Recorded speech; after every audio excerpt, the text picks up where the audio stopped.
Mga mahal na kapatid, ang paksa po ng leksyong pag-aaralan natin ngayon, tutulungan tayo ng Diyos sa panahon ng mga pagsubok. Isang linggo po mula ngayon ay matatapos na ang taong 2023. Kung magbabalik tanaw po tayo sa mga pangyayari sa taong ito na lilipas, masasabi natin sa kabila ng pagsisikap ng tao na pag-aanin at pagandahin ang buhay dito sa mundo, ang kabaligtaran po ang nangyayari. Ang buhay ay nagiging mapait o puno ng hirap at sakit. Hindi pa natatapos ang isang krisis, may bumabango na naman na panibago. Nariyan ang krisis pangkalusugan, ang krisis pangkapayapaan, ang krisis pangkabuhayan, dagdag pa ang mga mapaminsalang kalamidad na bigla na lang dumarating.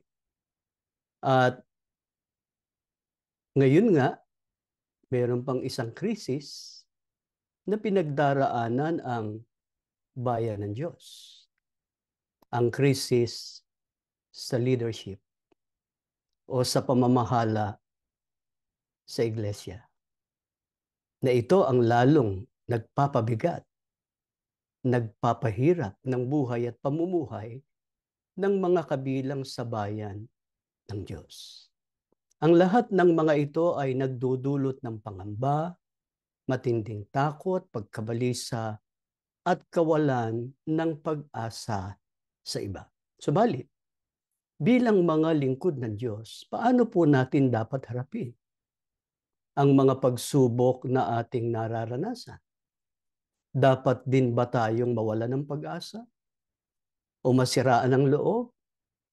Pag-aaralan po natin ang leksyong ito upang matuto tayo mula sa karanasan ng mga unang lingkod ng Diyos, ang kanilang mga naging reaksyon at damdamin sa panahon ng mga pagsubok.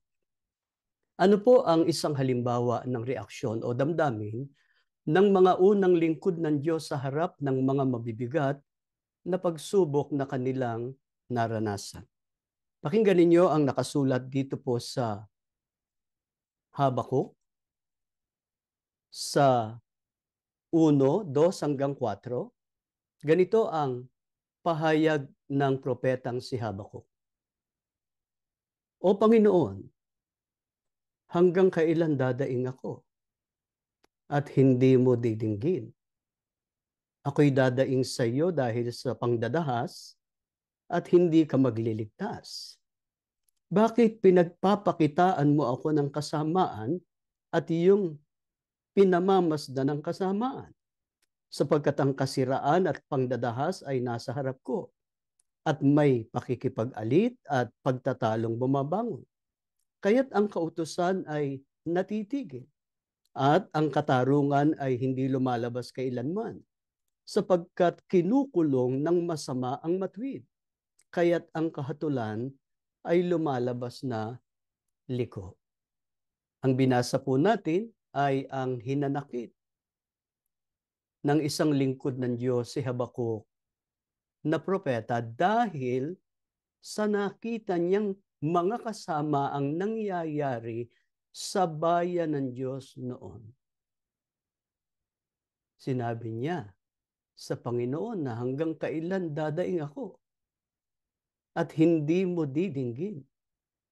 Ako'y dadaing sa iyo dahil sa pangdadahas at hindi ka magliligtas. Bakit pinagpapakitaan mo ako ng kasamaan at yung pinamamasdan ang kasamaan? Ang kasiraan at pangdadahas ay nasa harap ko. May pakikipag-alit at pagtatalong bumabangon. Ano po ang lalong nagpabigat sa mga pagsubok na kanilang naranasan noon? Ang sabi, ang kautusan ay natigil at ang katarungan ay hindi lumalabas kailanman, sapagkat kinukulong ng masama ang matuwid, kaya't ang kahatulan ay lumalabas na liko. Mga kapatid, hindi ba't may mga pagkakataon na ganito rin ang nararamdaman ng iba sa atin at nakapagtatanong din ng mga katanungang ito. Ang ganitong damdamin ay nakapaghahatid sa iba ng isipang hindi na nakikinig ang Diyos sa kanilang mga daing o sa kanilang mga panalangin. Katumbas ng isipang baka natutulog ang Diyos. Marapat po ba nating isipin na natutulog ang Diyos o wala siyang pakialam at di niya pinapansin ang mga tiisin ng mga lingkod niya? Pakinggan naman po natin ang pahayag ng lingkod ng Diyos na si David na nakaranas din ng maraming tiisin. Dito natin babasahin sa awit sa 121:2 hanggang 4. Ang saklolo sa akin ay nanggagaling sa Panginoon, na gumawa ng langit at lupa. Hindi niya titiising ang paamoy makilos. Siyang nag-iingat sa iyo ay hindi iidlip. Narito siyang nag-iingat ng Israel, hindi iidlip ni matutulog man. Narinig ninyo ang pananampalataya, ang paninindigan ng lingkod ng Diyos na si David? Ang sabi niya, siyang nag-iingat sa iyo ay hindi iidlip ni matutulog man. Ibang reaksyon naman ito. Sa panahon ng mga pagsubok, ito po ang tama. Huwag nating isipin na may sandali na hindi alam ng Diyos o wala siyang pakialam sa mga pagsubok na pinagdaraanan natin. Sa halip patuloy tayong sumasampalataya sa sinabi ni David na ang saklolo sa akin ay nanggagaling sa Panginoon na gumawa ng langit at lupa, sa Diyos na makapangyarihan sa lahat. Hindi niya titiising ang paamoy makilos. Kaya pumanatag po tayo na hindi magpapabaya ang Diyos ng pagkalinga at pagtulong sa mga lingkod niya sa panahon ng mga pagsubok at matinding pangangailangan. Bakit po ba dapat tayong pumanatag na hindi magpapabaya ang Diyos ng pagkalinga at pagtulong niya sa mga lingkod niya sa panahon ng mga pagsubok at matinding pangangailangan? Basahin natin ang sagot dito sa unang Juan sa 3 talatang 20. Sapagkat kung hinahatulan tayo ng ating puso, ang Diyos ay lalong dakila kaysa ating puso at nalalaman niya ang lahat ng mga bagay. Bakit po dapat tayong pumanatag na hindi magpapabaya ang Diyos sa pagkalinga at pagtulong sa atin sa panahon ng mga pagsubok at matinding pangangailangan?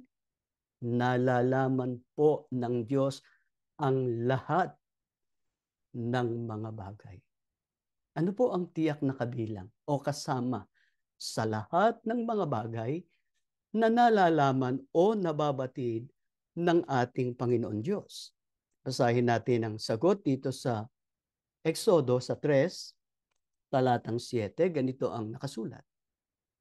At sinabi ng Panginoon, aking ngang nakita ang kadalamhatian ng aking bayan na nasa Ehipto at aking dininig ang kanilang daing dahil sa mga tagapag-atag sa kanila, sapagkat talastas ko ang kanilang kapanglawan. Kita po ng Diyos ang kadalamhatian at kapanglawan ng kanyang bayan. Ang katunayan ay ang pangyayari sa kanyang unang bayan sa Israel.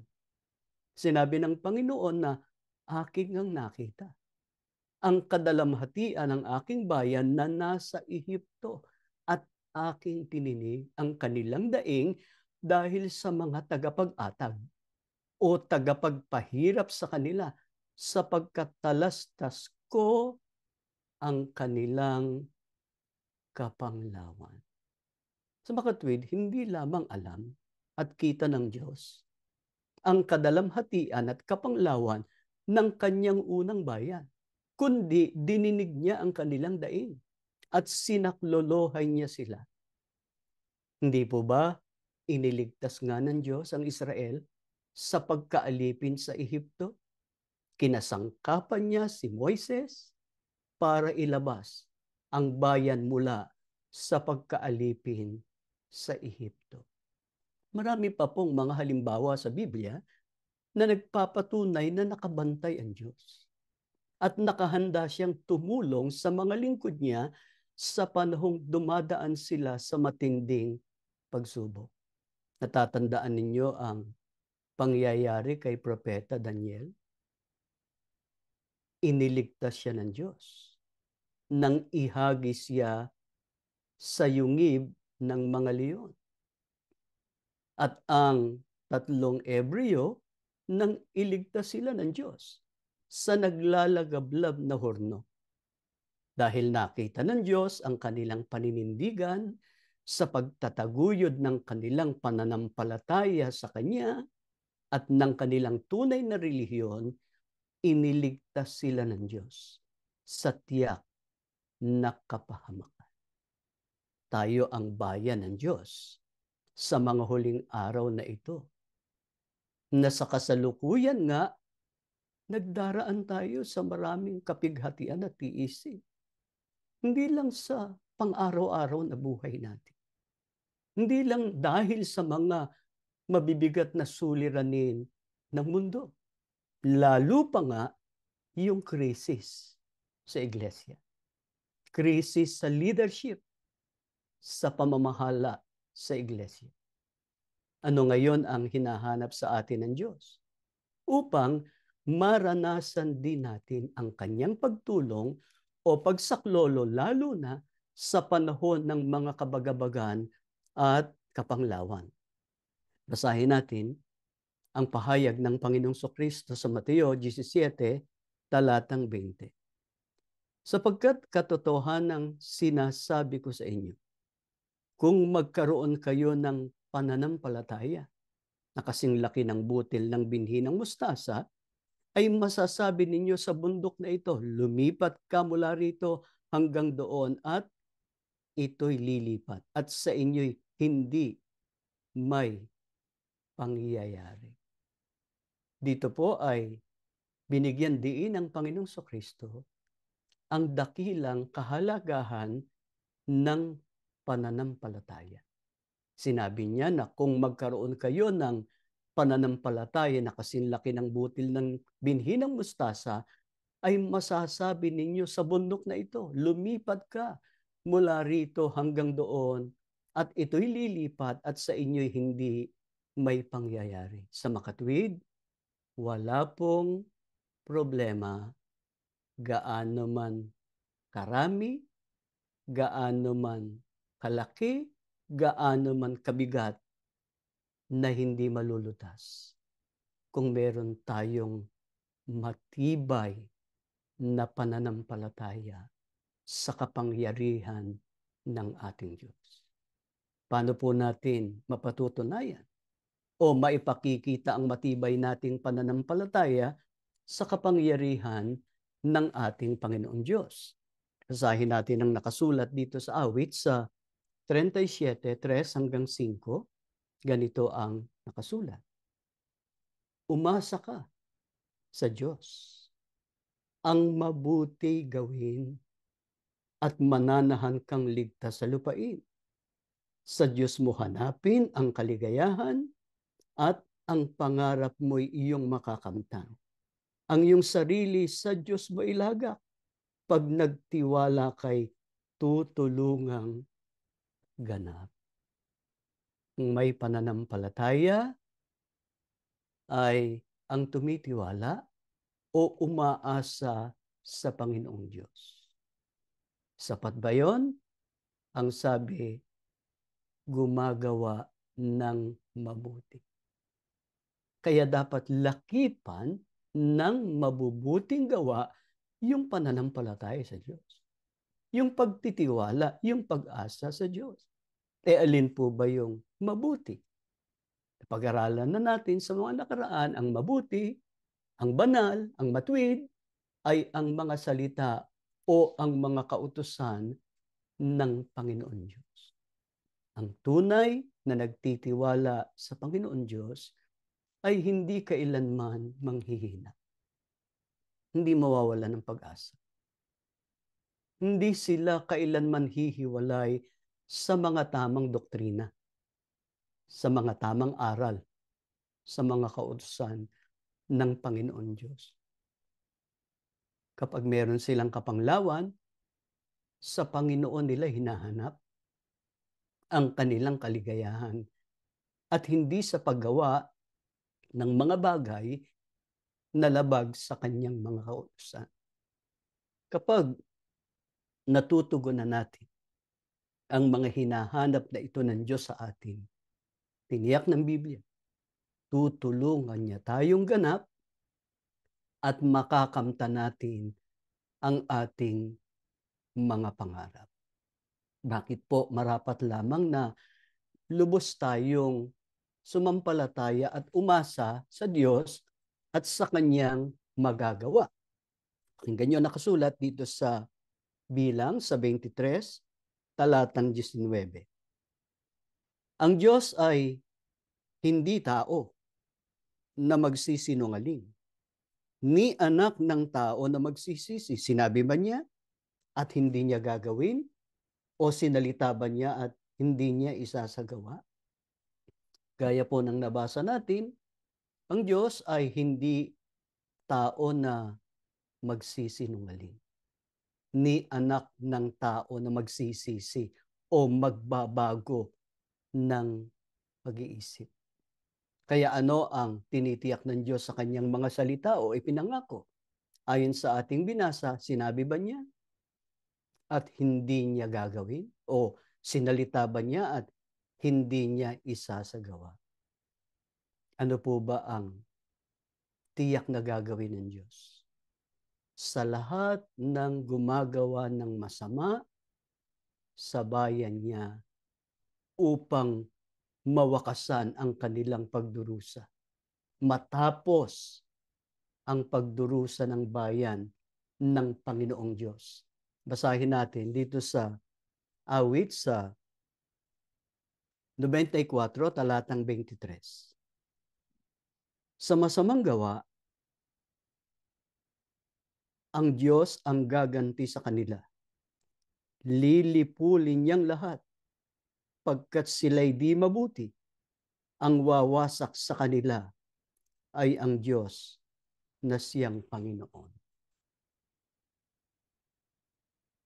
Ano po ang tiyak na gagawin ng Diyos sa lahat ng gumagawa sa kanyang bayan? Para mawakasan ang pagdurusa ng mga lingkod niya. Ang sabi sa talata, sa masamang gawa nila, ang Diyos ay gaganti. Lilipulin niya silang lahat pagkat sila'y di mabuti. Ang wawasak sa kanila ay ang Panginoon. Sana po ay mapakinggan ito ng mga gumagawa ng masama, na ang Panginoon ang gaganti at lilipol sa lahat ng gumagawa ng masama. Ang Panginoon ang wawasak o tatapos sa kanila. Kaya upang huwag tayong panghinaan ng loob, lagi nating tandaan, tatapusin ng Diyos ang mga kasamaan at ang mga gumagawa ng masama sa kanyang bayan. Kung masama yung gumawa ng masama sa kapwa, lalong masamang gumawa ng masama laban sa bayan ng Diyos. Natatandaan ninyo yung unang bahagi ng diksyon natin? Pinahirapan ng mga Ehipsyo ang mga Israelita. Kita ng Diyos yun, yung kanilang kadalamhatian. Kaya anong ginawa ng Diyos? Inilabas sila sa pagkaalipin. Pero bago ilabas sa pagkaalipin, ay nagpapadala ang Diyos ng salot sa mga Ehipsyo. Hanggang sa pumayag na yung Faraon o yung hari na palayain na yung mga Israelita dahil sa salot, 10 salot na ipinadala ng Diyos sa kanila dahil nga sa ginawa nilang masama sa bayang Israel.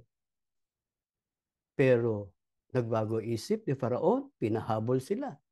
Hanggang doon sa pagkakataong yon, nakita yung pagliligtas ng Panginoon Diyos. Nilipol ng Diyos yung mga humahabol sa mga Israelita. Ano pa sa mga pangyayari sa unang bayan ng Diyos, dapat matuto tayo. Hindi magpapabaya ang Panginoon Diyos sa kanyang bayan. Sa ating panahon, sa mga huling araw na ito, may tiyak bang pangako ang Diyos sa bayan niya sa mga wakas ng lupa na nakita nating tinupad din ng ating Panginoon Diyos? Basahin natin ang nakasulat sa Isaiah 46:10 hanggang 11, na nagpapahayag ng wakas mula sa pasimula at mula ng mga unang panahon ng mga bagay na hindi pa nangyayari, na nagsasabi ang payo ko ay mananayo at gagawin ko ang aking buong kaligayahan, na tumatawag ng ibong mandaragit mula sa silanganan, ng taong gumagawa ng aking payo mula sa malayong lupain. Oo, aking sinalita, akin namang papangyayarihin. Aking pinanukala, akin namang gagawin. Mga kapatid, yung paglitaw ng Iglesia ni Cristo sa Pilipinas sa pangunguna ng sugo, katuparan yun ng mga hula, ng mga pangako ng Panginoon Diyos. Matagal pang panahon bago ang katuparan ipinagpaunan na ng Panginoon Diyos.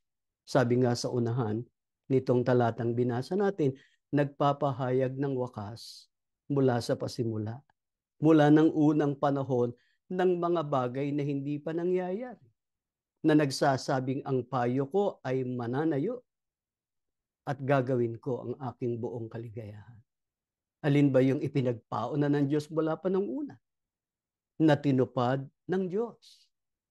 Ang sabi na tumatawag ng ibong mandaragit mula sa silanganan, ng taong gumagawa ng aking payo mula sa malayong lupain. Ang katuparan nito ay ang pagtawag ng Diyos sa kanyang sugo sa mga huling araw kay kapatid na Felix Manalo. Itinulad siya sa ibong mandaragit. Bakit itinulad siya sa ibong mandaragit? Dadagitin niya o ilalabas niya ang bayan ng Diyos mula sa maling pananampalataya o maling mga relihiyon. Tinulungan ng Diyos, inalalayan ng Diyos, tinupad ng Diyos ang kanyang mga pangako.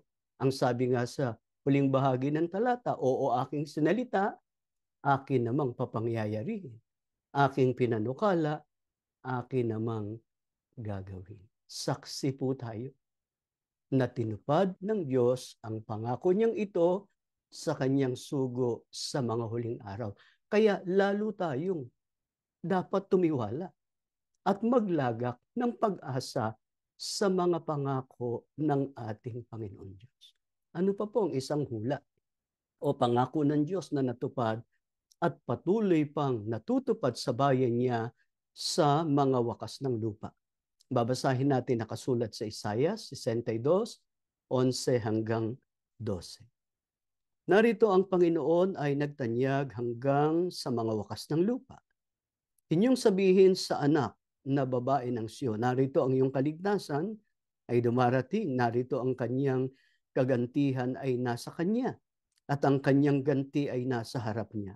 At tatawagin nila sila ang banal na bayan, ang tinubos ng Panginoon, at ikaw ay tatawaging hinanap, bayang hindi pinabayaan. Mga mahal na kapatid, hinulaan o ipinangako ng Diyos na ang kanyang bayan sa mga wakas ng lupa o sa mga huling araw na ito ay tatawaging banal na bayan. Tinubos ng Panginoon, hinanap, bayang hindi pinabayaan. Kung gayon, lubos tayong sumampalataya at magtiwala na tutulungan tayo ng Diyos, hindi niya tayo kailanman pababayaan. Paano nga kung merong mabigat na pagsubok? May pangako din ba ang Diyos na tayo ay tutulungan niya pagka pinadaan niya ang bayan niya sa mga huling araw sa mga pagsubok? Basahin din natin ang nakasulat dito sa Zacarias sa 13, talatang 9. Ganito ang sinasabi. At aking dadalhin ang ikatlong bahagi sa apoy. At sila'y dadalisayin ko na parang pilak na dalisay, at sila'y susubukin ko na parang pagsubok sa ginto. Sila'y magsisitawag sa aking pangalan at akin silang didinggin. Aking sasabihin siya'y bayan ko at kanilang sasabihin ang Panginoon ay aking Diyos. Mga kapatid, kahit sa panahon ng matinding pagsubok, naroon ang Diyos. Nakikinig ang Diyos. Nakahandang tumulong ang Panginoon Diyos. Dito sa ulang binasa natin, tiniyak yung ikatlong bahagi, dadaling niya sa apoy. Alin yung tinutukoy na ikatlong bahagi? Yung ikatlong bahagi ng lupain sa mga huling araw o sa panahong Kristiyano. Alin yun? Ang lupain, ang buong lupain ay ang iglesia. Yung unang dalawang bahagi, binubuo ng mga Hudyo at ng mga Hintil. Lamang may hula na sila ay matatalikod, ang iba ay mamamatay. Pero yung ikatlong bahagi, matitira yun. Maiiwan yun. Kailan nga yung ikatlong bahagi o panahon ng ikatlong bahagi? Sa panahon ng mawakas ng lupa. Pero ano ang ipinagpauna ng Diyos? Nagagawin niya sa Iglesia ni Cristo sa mga huling araw na ito. Siya mismo nagsabi, aking dadalhin ang ikatlong bahagi sa apoy. Para ano? Para dalisayin na parang pilak at ginto. Para subukin ang ating pananampalataya. Pero sa panahon na tayo ay sinusubok ng Diyos, hindi niya sinabing bahala na kayo. Kung makatagal kayo, nasa sa inyo yun. Kung hindi nyo kayang makatagal, nasa sa inyo rin yun. Hindi sinabi ng Diyos na gano'n. Ang sabi ng Diyos, sila'y magsisitawag sa aking pangalan, akin silang didinggin. Aking sasabihin siya'y bayan ko at kanilang sasabihin, ang Panginoon ay aking Diyos. Ang Diyos na ang nagsasabi, bayan niya tayo. Ang Diyos din ang nagsasabi, pakikinggan niya tayo pagka tayo tumawag. Ano pa yung nangyayari sa Iglesia ni Cristo ngayon? Kalooban ng Diyos. Maraming iba't ibang pagsubok. Iba't ibang anyo ng mga pagsubok ang pinagdaanan natin nang tayo ay umanib sa Iglesia. Ang kabuuan ng Iglesia dumaan din sa maraming mga pagsubok sa panahon ng sugo at sa panahon ng kapatid na Heranio Manalo. Pero naiiba itong pagsubok na pinagdaraanan ng Iglesia sa ilalim ng kasalukuyang pamamahal. Sapagkat ang gumagawa, ang lumilikha ng suliranin, ng kabagabagan ng iglesia ngayon ay ang mismong mga namamahala sa iglesia. Pero dahil ba doon ay pababayaan na tayo ng Diyos? Hindi. Ang pangako ng Diyos para sa kabuuan ng bayan yun. Kaya kung nagkaganito man ang kasalukuyang pamamahala sa iglesia, hindi pa rin pababayaan ng Diyos ang kanyang bayan. Kaya maling-mali yung ibang nagsasabi na natalikod na ang iglesia, nakatulad na sa unang iglesia na humiwalay na sa katotohanan at sa kaligtasan. Mga kapatid, kung meron man na naliligaw, kung meron man na namamali ng kanilang mga ginagawa at mga pagpapasya, ang kabuuan ng iglesia nananatiling nasa pagkalinga, nasa paglingap ng ating Panginoon Diyos. Kaya sa halip na mabalisa, mawala ng pag-asa, masiraan ng loob, bumitiw na sa pananampalataya, talikuran na ang iglesia, ano ang dapat nating gawin sa bawat pagkakataon, lalo na sa panahon ng matinding mga pagsubok? Basahin natin ang nakasulat dito sa Filipos 4, talatang 6. Huwag kayong mga balisa sa anumang bagay, kundi sa lahat ng mga bagay sa pamamagitan ng panalangin at daing na may pagpapasalamat ay ipakilala ninyo ang inyong mga kahilingan sa Diyos. Ano ang bili ng mga apostol? Upang sa pagdaan natin sa matinding pagsubok ay maging matatag tayo. Higit sa lahat ay tamuhin natin ang lingap, ang pagpapala at pagliligtas ng Diyos.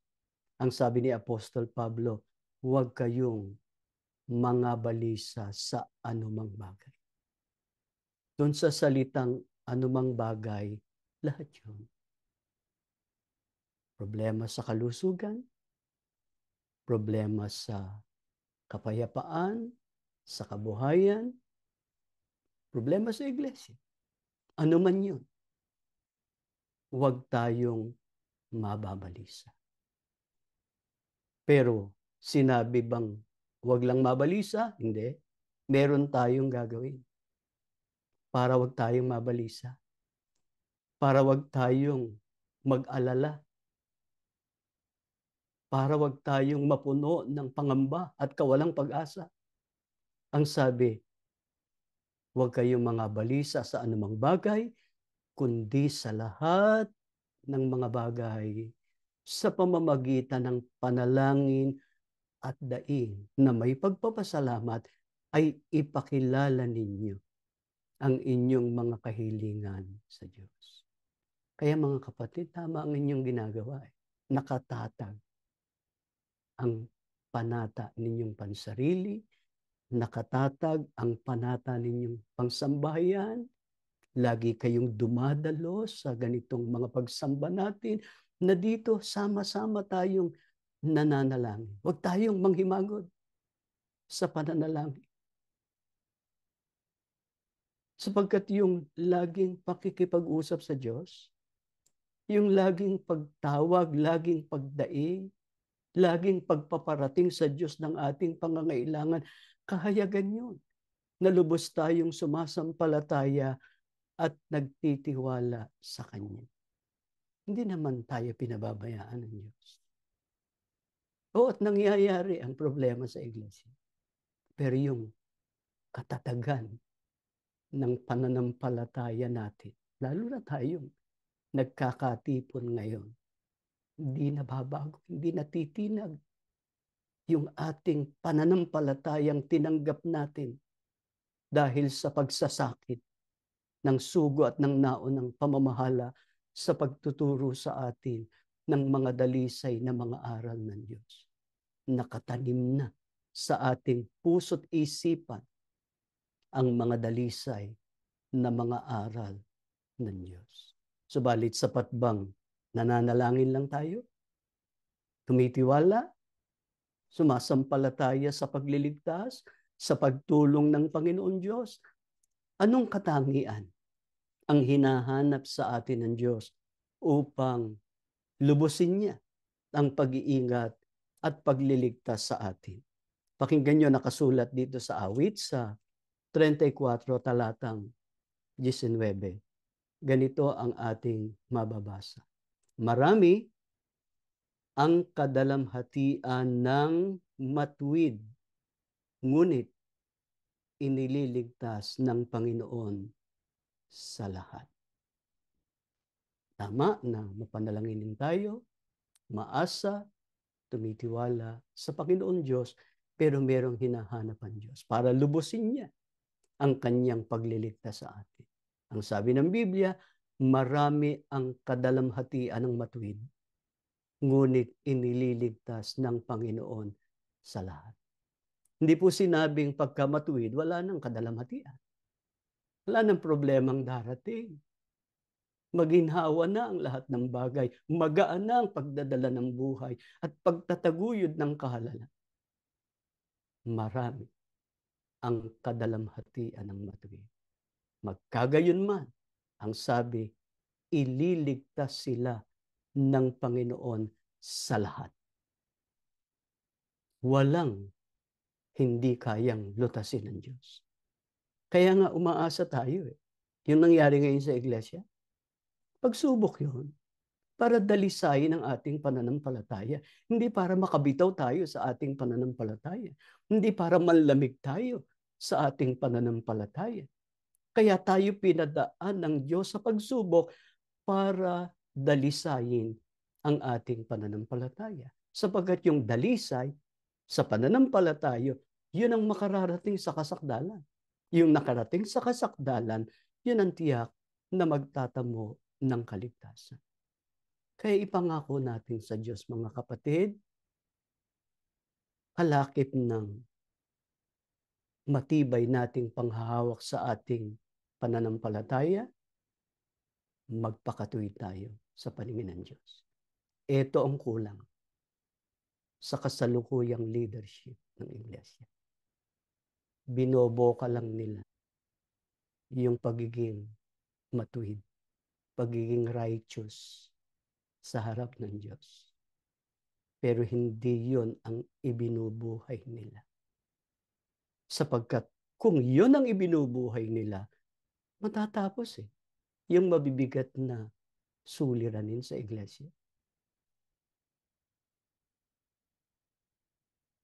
Maraming beses na naming nabanggit sa inyo yung isa sa pangunahing utos ng Diyos, ibigin ang kapwa, ibigin ang magulang. Hanggang ngayon, naghihintay tayo. Naghihintay tayo na ang unang tumupad niyan ay ang kasalukuyang pamamahala sa iglesia. Hanggang hindi nila tinutupad yan, lalo na sa kanilang sambahayan, sa sariling pamilya ng kapatid na Eranio Manalo. Yung sinasabi ng Biblia na pag-iingat at pagliligtas ng Diyos, hindi matutupad sa kanila yun. Manapa. Tandaan ninyo, yung pinag-aralan natin kanina, lilipulin ng Diyos. Wawakasan ng Diyos ang kasamaan ng lahat ng masama para malunasan ang mga suliranin sa iglesia. Mga kapatid, papasok ang panibagong taon. Hindi natin alam kung ano pa yung nasa hinaharap. Hindi natin alam kung gaano patatagal ang mga suliranin sa iglesia. Pero umasa tayo. Magtiwala tayo sa Diyos na makapangyarihan sa lahat, sa Diyos na buhay, sa Diyos na punong-puno ng awat pag-ibig. Hindi niya tayo pababayaan. Pangako niya yan sa bayan niya sa mga huling araw. Ang Iglesia ni Cristo sa mga huling araw, ito na yung daratnan ng Panginoong Hesukristo. Sa Iglesia ni Cristo magmumula ang mga sasalubong sa Kanya para pumasok sa bayang banal at magtamo ng pangakong kaligtasan. Maging mapalad nawa tayong lahat na makabilang sa mga maliligtas pagdating ng araw. Yan ang ating leksyon. Tumayo kayo. Tayo po ay mananalangin. Ama naming Diyos, maraming salamat po. Bago matapos ang taong ito, muli mong itinulot na magkatipon kami para makasamba at patuloy na makarinig ng mga aral mo, nagpapalakas ng loob namin, nagpapatibay ng aming pananampalataya at pag-asa upang makapagtaguyod pa kami ng aming paglilingkod. Ama, bilang tao, naririnig mo kaming dumadaing pagka kami nahihirapan. Kung may mga pagkakataong nasisisi ka namin, nadadamay ang aming pagka-iglesia ni Kristo.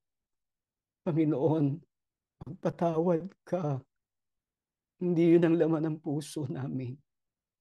Ang totoo, nais namin, anuman ang mangyari sa buhay namin, makapagpatuloy sa ginagawa naming paglilingkod sa iyo.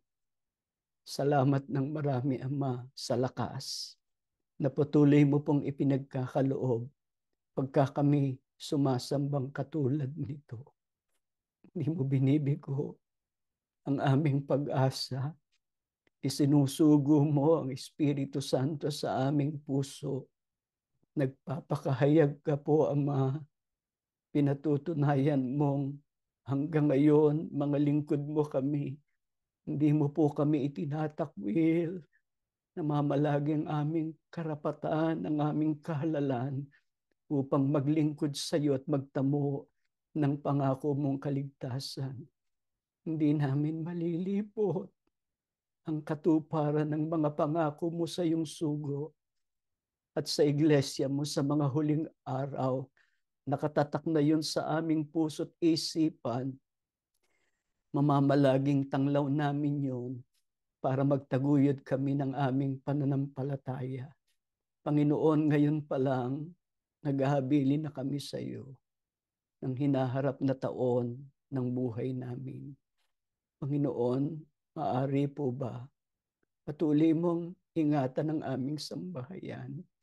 Dugtungan mo pa ang buhay namin, ang mga magulang, lalo't mga matatanda at may sakit pa.